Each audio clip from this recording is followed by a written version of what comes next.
How would you like to experience the thrill of never being held accountable for your actions? You could crush people like ants without consequence, or tear off their heads or limbs as you please.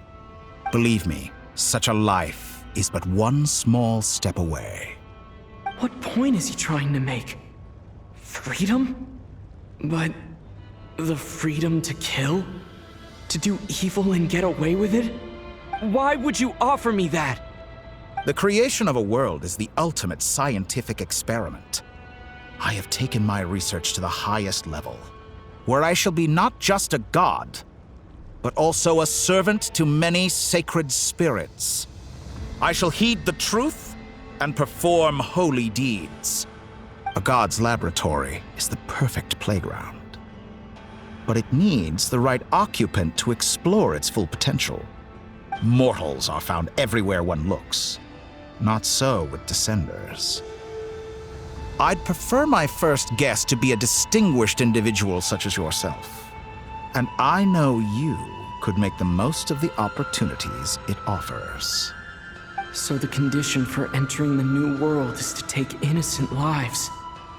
The same dilemma that Rerir once faced. Could I really bring myself to kill others for my own benefit? Rerir did. And look where it got him. Have you made up your mind? I can't do it. Your playground is no place for me. You're putting your hopes in the wrong person.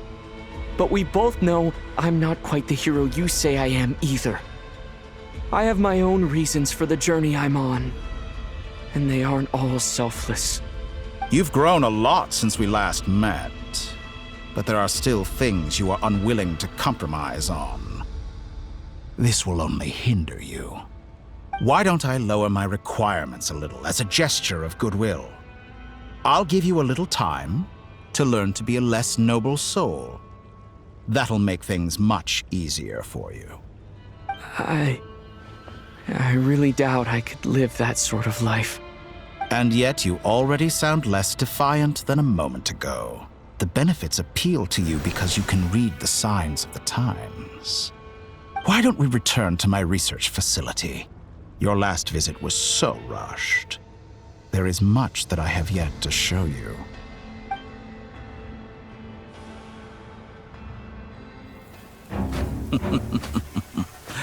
Now to that question, Heroes don't attack from behind. Guess I'm no hero.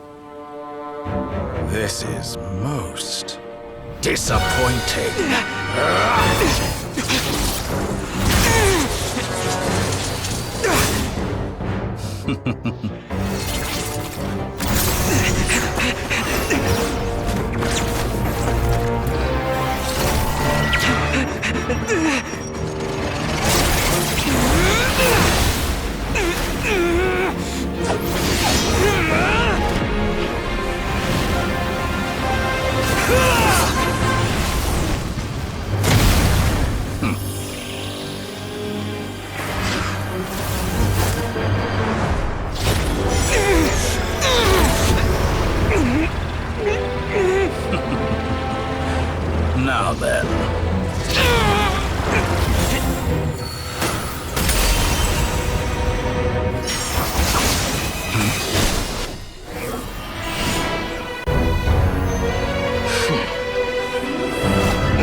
Our destiny is my connection now.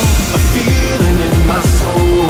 It's beyond the reach of most mere mortals. Take a stand. So remember, no surrender. My defining moment. I will stand up, overcome my past. This is different to the end. If it takes forever, no surrender. Now or never, my last stand.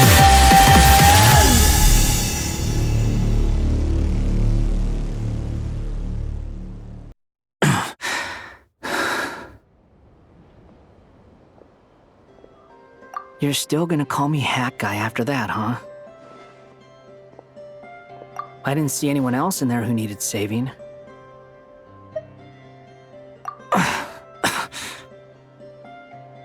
It's nothing. I'll be fine. Why are you looking at me like that? Is it that shocking that I'd come to your rescue? I owed you a favor back in Sumeru. Now we're even. Distracting Dotori was tough. I won't lie. He's not gonna fall for the same trick twice. That was my one shot. I'd hoped to use it to take him out. Ugh. I never wanted to obliterate someone more than I do right now. Dotori doesn't recognize me, but his segments were originally made based on an analysis of my operational principles. I expect it's only a matter of time before he figures out what I am. So Dotori doesn't recognize Wanderer because he deleted himself from Irminsul. Did he really miss his only chance for revenge by saving me? Why the long face? Hey, I'm not blaming you, okay? And I'm not complaining either. Rescuing you and killing Dotori are equally important goals. Everyone would be pretty stuck without you. It's best you live to fight another day. How are you holding up? Are you all right? Hat Guy said to put safety first, so we agreed to run as far away as we could after leaving the energy field, and only meet up once it was safe.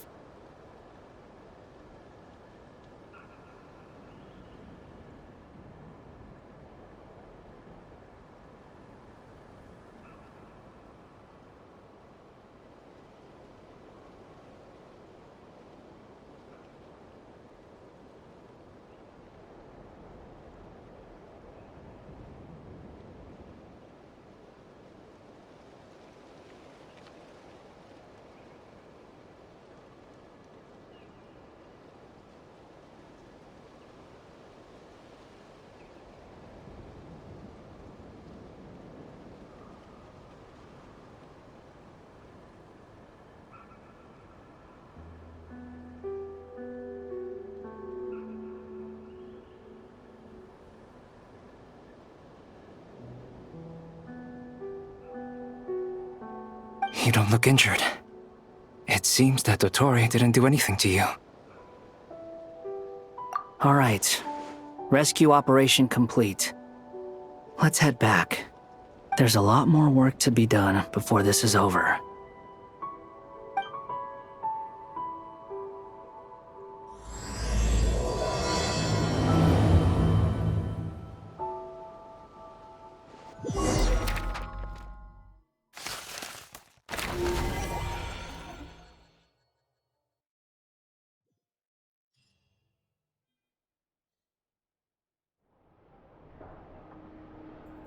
Understood. I will bear the Tsaritsa's degree in mind. I don't see what's so awesome about it, though. Does he really think everyone else is as immature as him? I'm not stooping to Tartaglia's level. I thought you might say that. How's your progress? Quite promising, actually. That alchemist Albedo gave me a few ideas. Remember how I asked you to look up some files for me? That stuff on the Natsitzenkreuz Institute. René de Petrichor and Jakob Ingold. Alain Guillotin despised René's theories and methods, but he never managed to come up with better alternatives either. So I adopted some of Renee's ideas. I thought Alain was like a father to you. He and Renee were mortal enemies, were they not?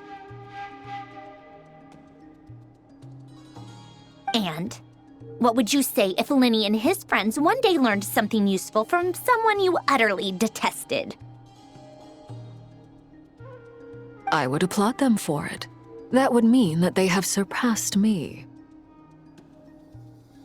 For all we know, Alain Giltan might have thought the same thing. Not that it matters, though. He's dead, and I'm alive. So it's my call to make. Once you die, it doesn't matter how great you were in life. Only the living get to decide what happens next. Hey, come on out. They're back. Huh?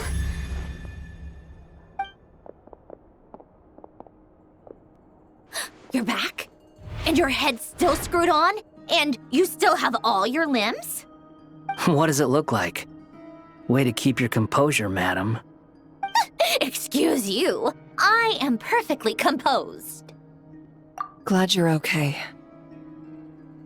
Yes, it's a huge relief. Worry? Oh, yeah, right. You think we, the Fatui, were worried about you? We were worried sick. Hey! The Traveler and I were already friends. You are free to join this mission in whatever capacity you please. Much like your tea parties. It's a laugh a minute with you guys. I must say, I was quite surprised when Mr. Albedo told me he would need no additional aid. We discussed this on our way back as well. I am rarely so unequivocal, but in this case, we had full confidence in Hat Guy. He said he knew what he was doing. Albedo and I pretty much had to just wait outside on standby. Meanwhile, Hat Guy broke into the energy field and rescued the Traveler solo. You didn't have to mention that. Well, I'm thoroughly impressed. You are a force to be reckoned with, Hat Guy. Is he back? Is he really back? Traveler! It's really you! Oh, thank goodness! Paimon missed you so much! You can finally breathe easy, Paimon. It's great to have you back in one piece! Oh, Paimon's been having nightmares the whole time you were gone! Look at them. You know, once you reach my age, there's nothing better than watching a misty-eyed reunion between friends. It's nothing. Same goes when you get to my age, too. I bet Ino and Anefa would be tearing up as well if they were here.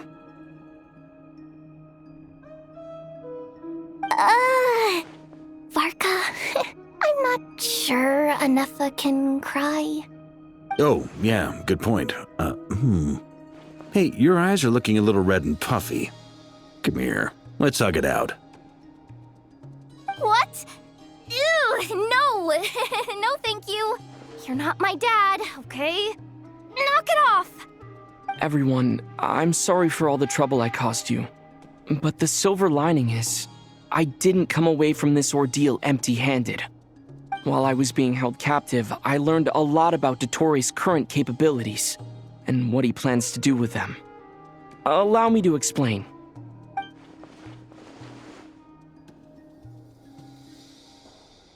The three moon goddesses were even more powerful than we imagined.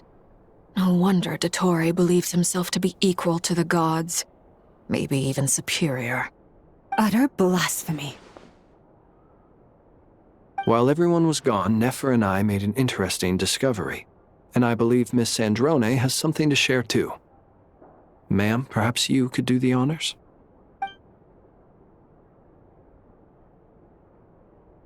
Called it. Getting rid of a pesky troublemaker like her is like trying to clean up after a crumbly cake. It always comes back to haunt you. Our next step is to find a way to bring her back. A place where time flows backwards, with no destination in sight. Surely it must have been created for a specific purpose. But I fear the answers are buried deep into VIII's history, held by great powers beyond our reach. It sounds like she's on a specific path through time, just traveling in the opposite direction to us. The question is, where does that path lead? Or will it keep going to infinity? We considered that question as well. Strictly speaking, time is not infinite. Indeed not. Every road has an end.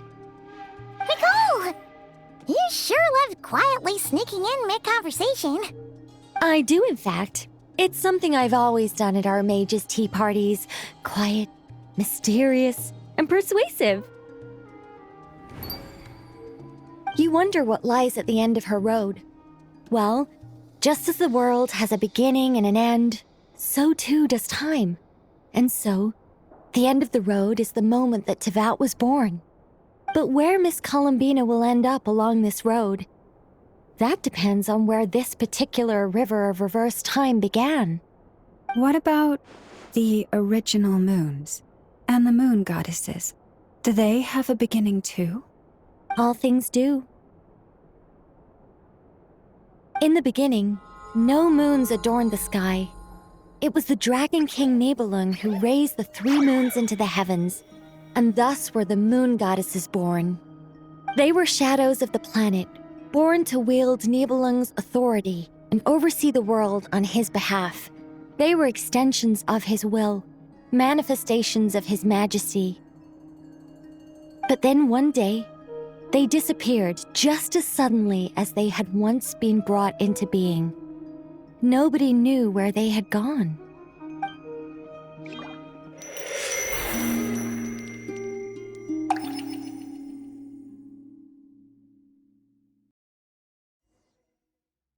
Like I thought, no more paths back to reality have emerged since. But how can I be sure that I'm going the right way without scenes from reality to keep me on track?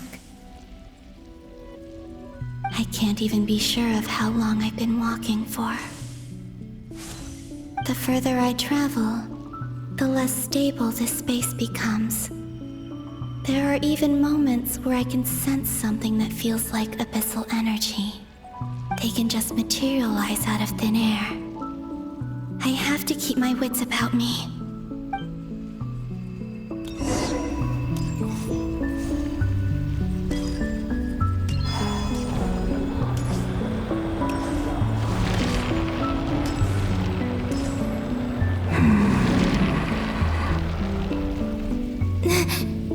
Is that the ray here of Solnari?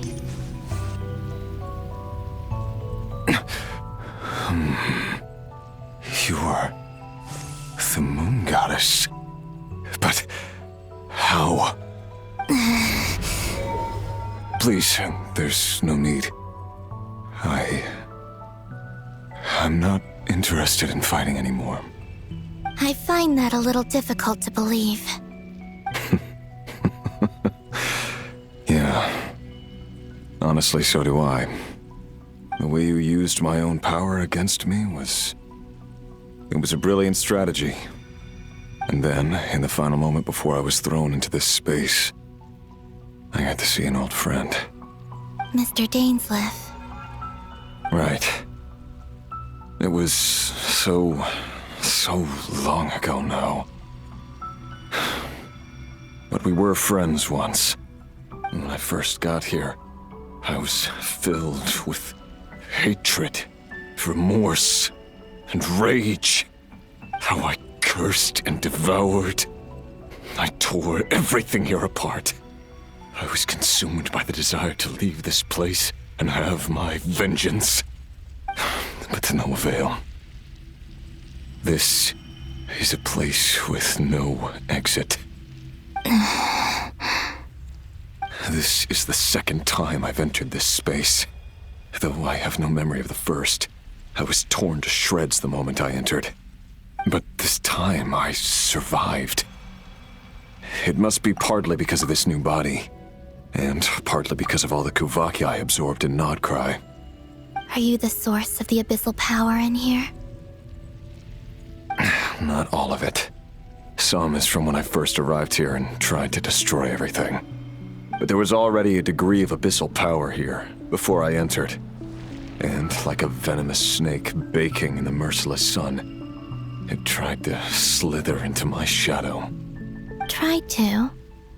So, you rejected it? Yes. Because after that, the world suddenly became silent for a moment. What do you mean? The voices in my head, they were gone. And then I saw her. Her? Thelindis, my former lover. Never mentioned that she saw a memory of Thelindis leaping into the moon's reflection. More precisely, I saw her afterimage. I'm sure the real her is long gone. She was just an ordinary Conrian. She couldn't have survived here for very long. Anyway, why have you come here? Didn't you know it was a dead end? If I hadn't escaped through the moon gate, my friends would have been in far greater danger. Oh, I see. Because of your power. The power of a moon goddess. What? You'd like to know how I know, wouldn't you? The one who resurrected me said so. I could hear a deep lust for power in his voice. Do you mean... Dottore? Dottore. So that's what he's called. He'd been collecting fragments of my body for a long time. All so that he could resurrect me at the moment of his choosing. I had no interest in his research. But being as corroded by the abyss as I was, we were aligned as far as hunting the moons and recovering my strength were concerned. So that's why the Wild Hunt suddenly became so active in Nodcry. When I left the Fatui in my weakened state, Dottore must have felt that his time had come. Moon Goddess, could I ask a favor of you? What? I know this is a lot to ask, especially from someone who tried to kill you. If you refuse, I won't fight it. But this is the only thing I desire now. Nothing else matters. What do you want? I'd like you to take a message to Thelindis for me. Thelindis?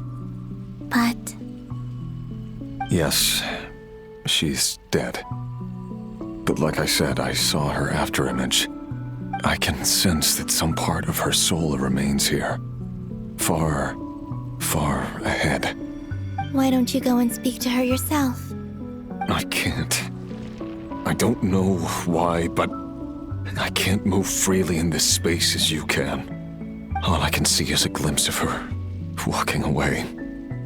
Just like the moment when I last saw her in life. In return, I will clear these abyssal obstacles for you. No, not in return. I'll clear them for you. Whether you want to help me or not. It feels like something I ought to do. Why? Yeah. Why, indeed. I've been asking myself that question a lot recently. Why did I do the things I did? I'm tired of it all.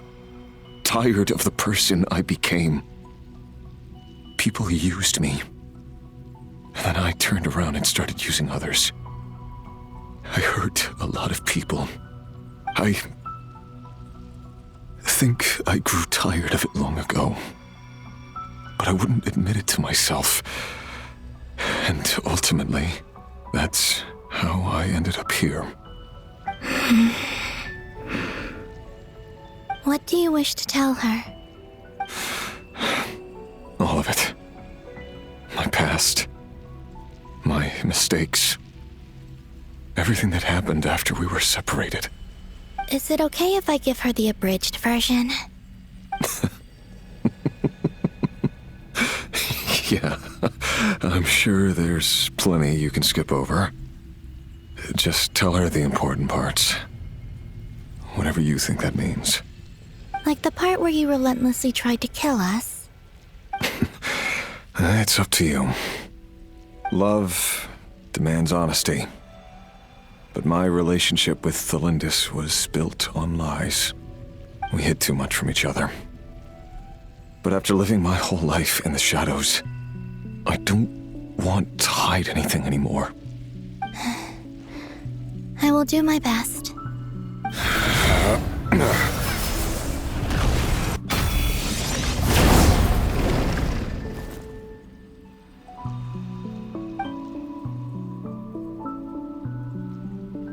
There. The Abyss will no longer stand in your way. Even though Mr. Dainsleif felt he had to fight you, I think he still regarded you as a friend. Dane? He said that you betrayed him, but he also felt great remorse at never having understood what you were truly going through. Why tell me this? Because if he'd known that someone could take a message to you, I believe that's what he would have said. Thank you. It means a lot. I know this will sound strange coming from me, but don't die, Moon Goddess. I can tell that you're determined to get out of here.